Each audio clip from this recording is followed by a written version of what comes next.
Radio जिसे आवाज की दुनिया कहा जाता है, या यूं कहें कि जो अपने होने की हवाओं में गवाही देते हैं, जिनके अल्फाज सदियों तक सुनाई देंगे, रेडियो है।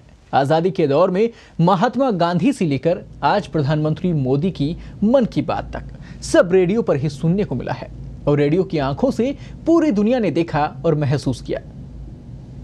रेडियो के बाद जब अखबार आया तो लोगों ने कहा कि रेडियो बंद हो रहा है।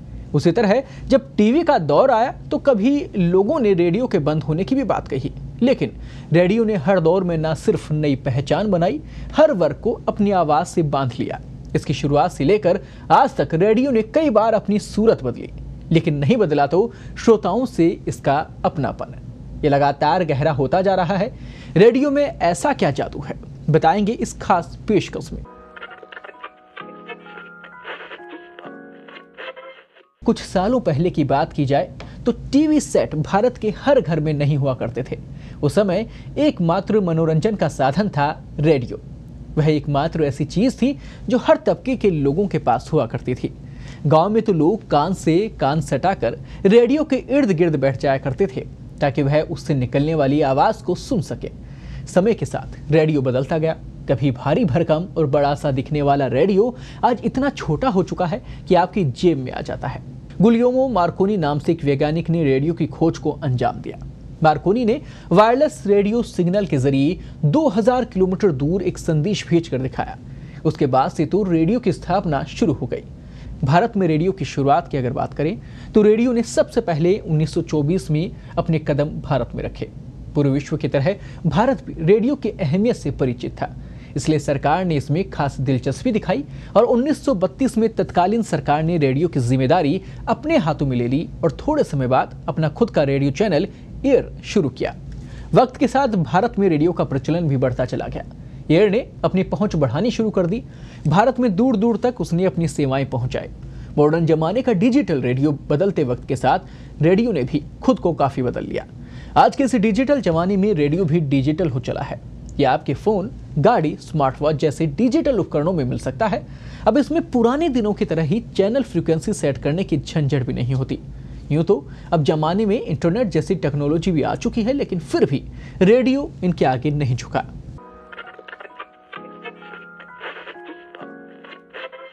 आइए अब आपको दिखाते हैं पहले कैसे था रेडियो का स्वरूप, क्या थी रेडियो की खासियत, किस तरह लोगों की दिनचर्या का हिस्सा बन गया था। जब हमारे सहयोगी वेद ने आकाशवाणी के पूर्व निदेशक इकराम राजस्थानी और वर्तमान निदेशक भीम प्रकाश शर्मा से बातचीत की, क्या कुछ कहा इन्होंने, आइए आपको दिखाते हैं।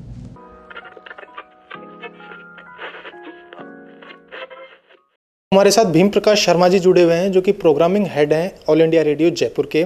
भीम प्रकाश जी, आपका बहुत बहुत स्वागत है पत्रिका टीवी में। नमस्कार। आपने एक बहुत लंबा दौर देखा ऑल इंडिया रेडियो का, तो किन किन संघर्ष के दौर से ये गुजरा और कैसे उससे बाहर निकल के आया? आकाशवाणी की अगर हम बात करें या रेडियो की बात करें तो रेडियो का शुरू में पहले कोई कॉम्पिटिटर नहीं था। आकाशवाणी का जो ध्येय था, बहुजन हिताय बहुजन सुखाय, उसी के तहत हम लोग कार्यक्रम प्रसारित करते थे, जिसमें हमारा मुख्य उद्देश्य था सूचना देना, ज्ञानवर्धक कार्यक्रम करना और मनोरंजन करना। लेकिन जैसे जैसे समय बदला, विविध भारती आई और फिल्मी गाने उस पर प्रसारित होने लगे, रेडियो ने भी समय के अनुसार अपने आप को बदला। लेकिन जब सरकार ने फैसला लिया कि हम एफएम की फ्रीक्वेंसीज़ विशेषकर मेट्रो शहरों में प्राइवेट चैनल्स के लिए देंगे, तो एक प्रतियोगिता, स्वस्थ प्रतियोगिता, प्रतिस्पर्धा शुरू हुई और आकाशवाणी ने भी अपने कार्यक्रमों में थोड़ा बदलाव किया।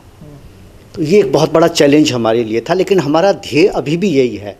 रेडियो जब आप सुनते हैं तो वो आपकी कल्पनाशीलता को बढ़ाता है। आप अगर एक पहाड़ जैसे हिमालय देख रहे हैं या सियाचिन देख रहे हैं और सामने सिर्फ बांसुरी बज रही है और पहाड़ का सीन है, तो आप पहचान जाते हैं कि अच्छा, बर्फ़ से ढके पहाड़ ऐसे होंगे। एक आपने बताया सर कि ये जो श्रोता इनसे जुड़े हुए हैं और अलग अलग परंपराओं से जुड़े हुए हैं, वो क्या परंपराएं हैं और क्या खासियत लगती है आपको रेडियो की? देखिए, आकाशवाणी जो है ये हर वर्ग के लिए कार्यक्रम करता है। हम चुनमुन प्रोग्राम करते हैं जो कि 1 साल से 5 साल तक के बच्चों का है। हम बाल कार्यक्रम करते हैं जो 5 साल से लेकर के 14 साल तक के बच्चों के लिए होता है। उसके बाद युवा कार्यक्रम करते हैं जो 18 साल से लेकर के 25 साल 35 साल तक के यूथ के प्रोग्राम करता है। हम महिलाओं के लिए प्रोग्राम करते हैं, ग्रामीण महिलाओं के लिए अलग कार्यक्रम करते हैं, हम किसानों के लिए अलग कार्यक्रम करते हैं। आप भूल नहीं सकते आकाशवाणी का हरित और श्वेत दोनों क्रांतियों में जो योगदान है। आप भूल नहीं सकते कि देश आज जो पोलियो मुक्त हुआ है, जो इम्यूनाइजेशन प्रोग्राम चले हैं, उसकी सक्सेस में आकाशवाणी का कितना बड़ा हाथ है, ये आप भूल नहीं सकते। क्योंकि बिल्कुल दूरस्थ स्थान पे बैठे हुए व्यक्ति को ये बताना कि आज पोलियो रविवार है, वो केवल आकाशवाणी करता है। और वो 2 दिन पहले से उसको बता देता है कि आने वाले रविवार को अपने 5 साल से छोटे बच्चे को आपको पोलियो ड्रॉप्स पिलानी है।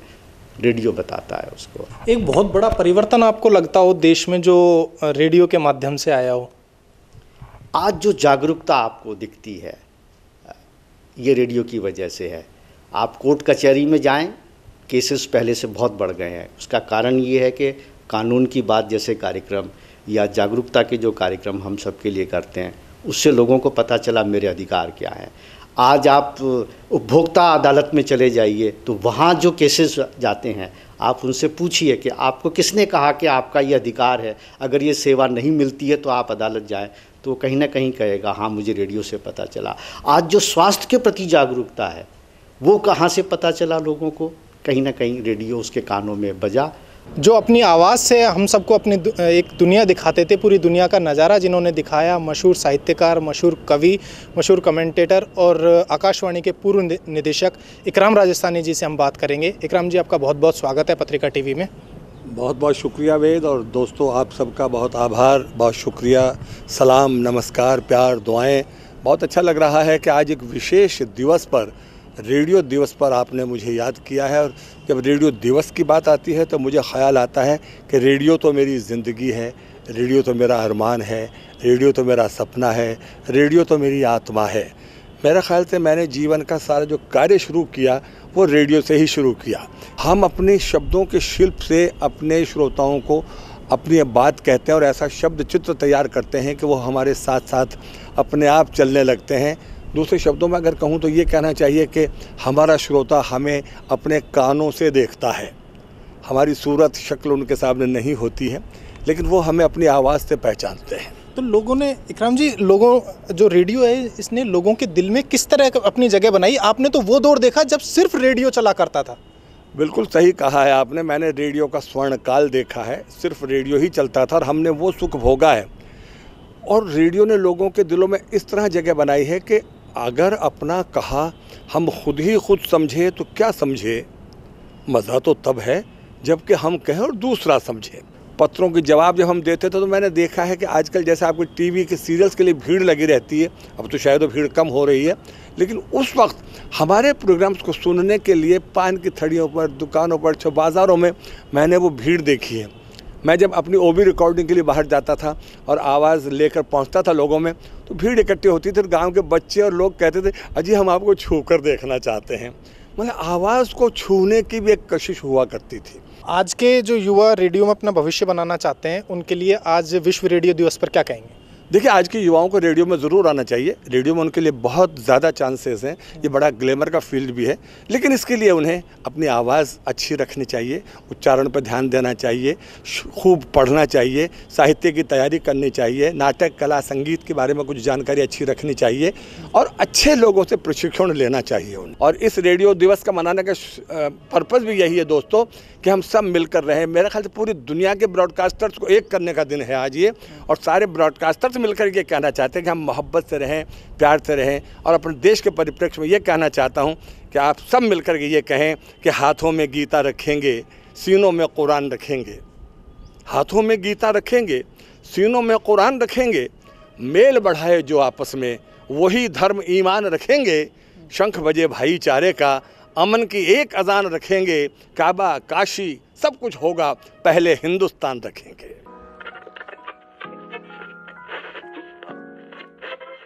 अब आपको लेकर चलते हैं रेडियो को लेकर युवाओं की क्या राय है, ये आपको दिखाते हैं। किस तरह रेडियो उनके लिए उपयोगी बना और दैनिक जीवन में रेडियो की क्या उपयोगिता रही, ये सारी युवाओं की क्या सोच है इसको लेकर, आइए आपको दिखाते हैं।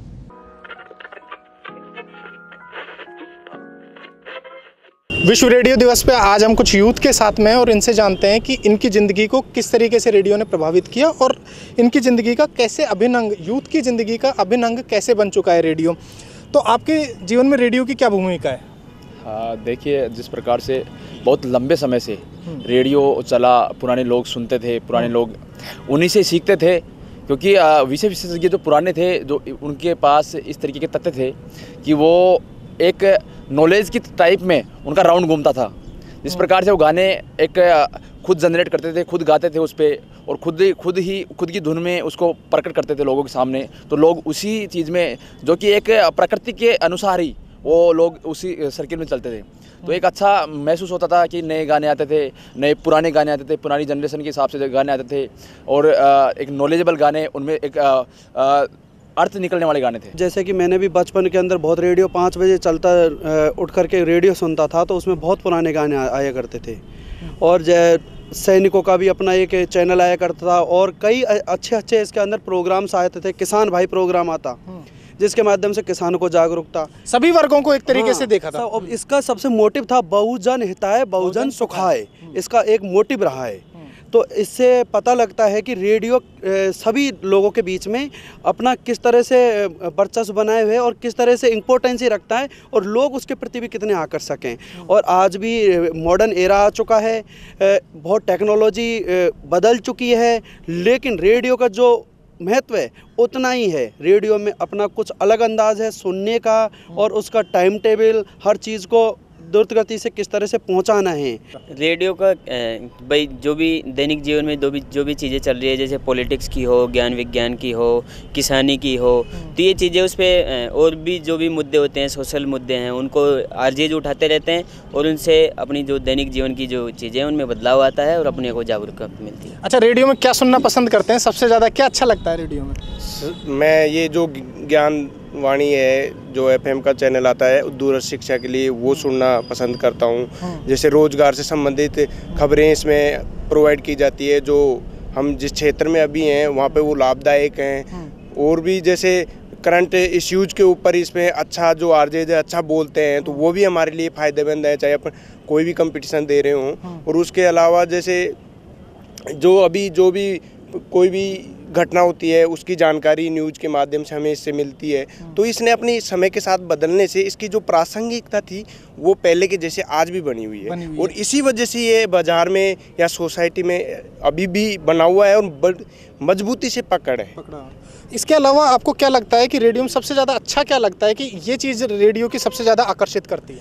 देखिए, जो ये आरजे जो बोलते हैं, उनको बोलने का जो अट्रैक्टिव ढंग है, जिसको अपन कंटिन्यू सुन सकते हैं, वो मुझे बहुत अच्छा लगता है। वो मेरे को लैंग्वेज सीखने में, मैं ग्रामीण परिवेश से हूँ, तो मेरे को शब्दों की जो ट्यूनिंग है उसको सुधारने में भी वो बहुत मदद करती है। ये देखो, 21वीं सदी का भारत है जो तकनीकी के माध्यम में कहीं ना कहीं एक अग्रसर होता जा रहा है, और रेडियो एक ऐसा माध्यम है जहाँ एक तरफ युवा जिसके पास आज कहीं काम है, कहीं धंधे हैं, वो अपने व्यस्तम समय में कहीं न्यूज़पेपर नहीं देख पाता है, कोई नॉलेज की तरफ नहीं देख पाता, लेकिन वो अपने वाहन में रेडियो के माध्यम से, चाहे वो राजनीतिक क्षेत्र हो, चाहे सामाजिक हो, चाहे वो आर्थिक हो, चाहे किसी भी प्रकार की कोई नॉलेज हो, ज्ञान हो, या फिर कोई मनोरंजन के क्षेत्र में कोई अपने गाने सुनने हो, तो वो अपने वाहन में रेडियो के माध्यम से, अपने फ़ोन में तकनीकी के माध्यम से वह उनके बारे में जानकारी प्राप्त कर सकता है। आज विश्व रेडियो दिवस है और आज ऐसे मौके पर हम यहाँ के कुछ यूथ के साथ में हैं। इनसे जानते हैं कि रेडियो इनके जीवन का अभिन्न अंग कैसे है, कैसे ये अपनी लाइफ में रेडियो को देखते हैं, रेडियो का कितना इम्पोर्टेंस मानते हैं लाइफ में। मेरा मूड चिल होता है रेडियो से। जैसे सैटरडे नाइट्स को जो मैशअप्स आते हैं, मुझे वो सुनना बहुत पसंद है। काम के बीच में मैं रेडियो सुनती हूँ और वो मुझे बहुत अच्छा लगता है। रेडियो ने आपकी लाइफस्टाइल को किस तरीके से चेंज किया? रेडियो को लाइफस्टाइल ने बहुत अच्छी तरीके से चेंज किया है। जैसे मूवीज़ के बारे में भी अपडेशन बताते हैं, कोई फर्दर नॉलेज के बारे में भी अपडेशन बताते हैं, और क्या चल रहा है अपने आसपास, वो एज अ न्यूज़पेपर काम करता है रेडियो में क्या अच्छा लगता है? जैसे हम लोग को कहीं बाहर जाना हो तो हमें सारी न्यूज़ मिल जाती है कि हाँ वहाँ आपको ट्रैफिक मिलेगा, वहाँ तो मेरे को ये बहुत इजी रहता है कि मुझे किस रूट से निकालना है, तो मेरे को वो सबसे बेस्ट पार्ट लगता है उसका। तो रेडियो में क्या केवल न्यूज़ ही सुनते हैं या सिर्फ सॉन्ग सुनने के लिए? सॉन्ग सुनने के लिए भी, क्योंकि सॉन्ग सुन के हमारा माइंड है वो रिफ्रेश हो जाता है एकदम। तो क्या आजकल पहले का रेडियो आपने बचपन में भी सुना होगा और आज के रेडियो भी एफएम आ गया, कारवा आ गया, नई तरीके के अलग अलग जो रेडियो स्टेशंस हो रखे हैं, तो किस तरीके से मानते हैं, मतलब क्या चेंजेस आपको देखने को मिले पहले के रेडियो में और आज के रेडियो में? पहले के रेडियो में तो क्या था कि जितने भी पुरानी चीज़ों के, चाहे वो सॉन्ग्स हो जाएं या कोई भी सेलिब्रिटी का कुछ हो जाए, वो चीज़ें अब नए के रेडियो में बहुत चीज़ें, जैसे ट्रैफिक का हो गया, मॉर्निंग हो या रात हो तो अलग मैशअप भी आ जाते हैं, सैटरडे जो आते हैं, तो मूड चिल करने के लिए भी वो बहुत अच्छा सोर्स हो जाता है। और आज के तरीके में क्या होता है कि जितने भी कुछ भी रेडियो पे सुनते हैं तो वो सेलिब्रिटी से भी मतलब कॉन्वर्जेशंस का दिखा देते हैं, कोई भी हो, या फिर जोक्स भी आते हैं, आजकल तो बहुत जोक्स भी आने लग गए, तो थोड़ा सा सही रहता है वो। क्या अच्छा लगता है रेडियो में?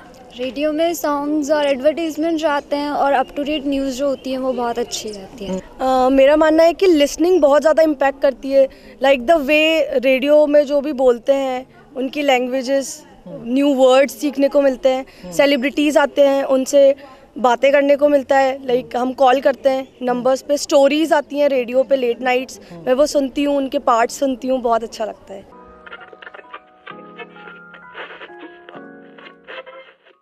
जैसे जैसे समय बदला वैसे वैसे रेडियो ने भी अपना स्वरूप बदल लिया। कल तक एक बड़े से रूप में आने वाले रेडियो आज पॉकेट में सिमट गए हैं। आज के समय को देखते हुए नए अंदाज में एफएम आ गया है जो कि युवाओं की पसंद बन गया है। ऐसे में किस तरह युवाओं की लाइफस्टाइल को चेंज किया जाए, किस तरह रेडियो पर प्रस्तुति देने वाले आज आरजे बन गए हैं। ऐसे में पत्रिका के 95 एफएम के आरजे से बात की तो क्या कुछ उन्होंने कहा, रेडियो से जुड़े ताज़ा किस्से और अनुभव क्या रहे, आइए आपको दिखाते हैं।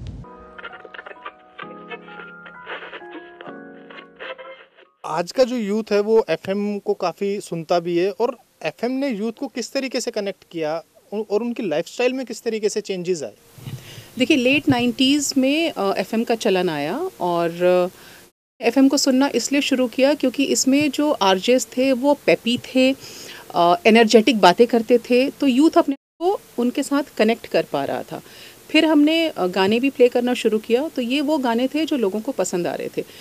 इनफैक्ट एफएम रेडियो में गाने भी इसी तरह से प्ले नहीं होते, बाकायदा रिसर्च की जाती है, सर्वे किए जाते हैं कि यूथ को क्या पसंद आ रहा है। और 2019 वर्ल्ड रेडियो डे का थीम है डायलॉग, पीस एंड टॉलरेंस। तो रेडियो एक ऐसा मीडियम है जिसके ज़रिए आप सबसे पहले तो डायलॉग के ज़रिए लोगों से बात कर सकते हैं, कम्युनिकेट कर सकते हैं, और कम्युनिकेशन भी ऐसा हो जो हेल्दी हो, पॉजिटिव हो, ताकि लोगों के दिलो दिमाग पे स्वस्थ असर पड़े इसका इफ़ेक्ट। सेकेंडली, पीस बिल्डिंग का काम भी एफएम करता है। अगर हम रेडियो पे जो बातें बता रहे हैं उनमें पीस का तड़का है, जो हमारे स्टेशन का नाम भी है, तो ऑब्वियसली लोगों को समझ में आएगा कि पीस का कितना बड़ा रोल है। और वैसे भी ये तो बहुत पुराना है, जैसे गाना आया करता था कि मीठा है खाना आज पहली तारीख है, खुश है ज़माना आज पहली तारीख है। बहुत पहले से रेडियो पर ये एक तारीख को गाना बजता था। तो पहले वो रेडियो था, अब कमर्शियल रेडियो आया, तो उनके पसंद के अब गाने बिल्कुल नए नए, उनके पसंद की बातें, उनके इंटरेस्ट की, उनके एजुकेशन की, स्पोर्ट्स की, फैशन की, कल्चर की, बहुत डिजिटल मीडिया ने इतना सारा रोल ले लिया है। तो सारी चीज़ें क्या है कि यूथ को चाहिए, तो वो रेडियो में हम सारा कुछ एक समेट के उनको एक पैकेज, कंप्लीट पैकेज देते हैं। तो उनका इंटरेस्ट क्या है, टीवी की तरफ कम और रेडियो की तरफ ज़्यादा बढ़ता रहता है। एक टाइम था जब कहा था कि टेलीविज़न आ गया और इसके आने के बाद रेडियो ख़त्म हो जाएगा, लेकिन रेडियो उसी रफ्तार से आगे बढ़ रहा है, क्या कहेंगे? देखिए, टेलीविज़न और रेडियो का कंपैरिजन नहीं है, लेकिन अब जब समय हमारे पास अब सीमित है, हम सुबह निकलते हैं, उसके बाद शाम को 8 बजे 9 बजे, कई बार हम लेट नाइट भी आते हैं, तो हमारे पास टेलीविज़न स्विच करने का टाइम नहीं होता। लेकिन जब आप ड्राइव पर हैं और आप ट्रैफिक में हैं, तो आपको सोर्स ऑफ एंटरटेनमेंट कौन दे रहा है, आपको नॉलेज कौन दे रहा है, आपको म्यूज़िक कहाँ से मिल रहा है, और आप हॉर्न बजाने की बजाय म्यूज़िक थोड़ा लाउड कर लेते हैं। तो ऑब्वियसली ये एक रेडियो को आप कंपेयर बिल्कुल नहीं कर सकते, तोला तोली नहीं हो सकती, क्योंकि रेडियो एक अलग जोन है, टेलीविज़न एक अलग जोन है। अंकुश, किस तरीके से जो यूथ है वो कनेक्ट हो रहा है एफएम से, और लाइफस्टाइल में कैसे चेंजेस आ रहे हैं? देखिए, यूथ सब कुछ कर रहा है। यूथ ज़रूरत पड़ती है तो वो कैंडल मार्च भी करता है, वो धरने प्रदर्शन भी करता है, वो अपनी बात सामने भी रखता है, और रेडियो पे हर बात जो है वो मतलब की जाती है, सेंसिबल होती है, बगैर सर पैर की बात नहीं की जाती। रेडियो ने यूथ को किस तरीके से कनेक्ट किया, यूथ की लाइफस्टाइल में कैसे चेंजेस आ रहे हैं? मैंने देखा कि जो यूथ है वो आरजेज की आवाज़ को फॉलो करता है, उनके लिविंग स्टैंडर्ड को फॉलो करता है, उनकी तरह से रहना चाहता है, बोलना चाहता है। तो इस तरीके से क्या बदलाव आपको देखने को मिलते हैं? हाँ, ये बात कमाल की है कि रेडियो ने अब सब कुछ बदल दिया है, क्योंकि radio is a free medium. हर इंसान अपने मोबाइल पर सुन सकता है, इसके लिए उसको कोई चार्ज नहीं देना। हर आदमी की पहुंच तक है। तो इससे जितनी आप कह सकते हैं चाहे जन जागरण अभियान हो या एड के थ्रू लोगों को मोटिवेट करना हो, तो डायरेक्ट 1 to 1 कनेक्ट होता है, जो ज़्यादा इफेक्टिव होता है। कि वो कहते हैं ना कि आप जब सुनते हो तो सुनने का असर ज़्यादा पड़ता है। बचपन में भी कहते थे कि जितना सुनोगे उतना याद रहेगा, तो वो कहीं ना कहीं बैक ऑफ माइंड चलता है और उससे लोगों की ज़िंदगी बदलती है, कहीं ना कहीं उन्हें मोटिवेशन मिलता है। तो आरजे अमित को आज तक लोगों ने, युवाओं ने खूब सारा प्यार दिया, खूब सारा सुना और बहुत लोग सुनते भी हैं। लेकिन आज पत्रिका टीवी पर देखेंगे भी तो 95 जो FM तड़का है, इसकी तरफ से आप 2 लाइनें अपने जो श्रोता हैं, जो आज आपके दर्शक हैं, उनको क्या कहना चाहेंगे अपने अंदाज में? रेडियो इवनिंग, सत श्री अकाल, रब रब राजी की हाल चाल। मैं हूं आरजे अमित और आप मुझे रोज़ाना फ्री पार्किंग में 5 से 9 सुनते हैं और आगे भी सुनते रहिए। और साथ में मेरे जो ठाकुर साहब है वो यही कहेंगे, रावलाल रेडियो की आवाज़ ज़रा तेज़ कर दे, क्योंकि FM तड़का पर अमित आ गया है लेकर free parking. Thank you so much, thank you.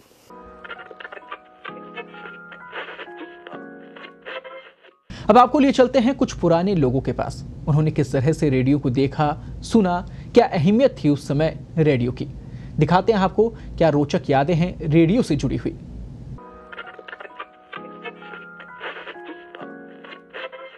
किस तरीके की आपके टाइम में जो रेडियो था उसमें क्या महत्वता रहती थी रेडियो की?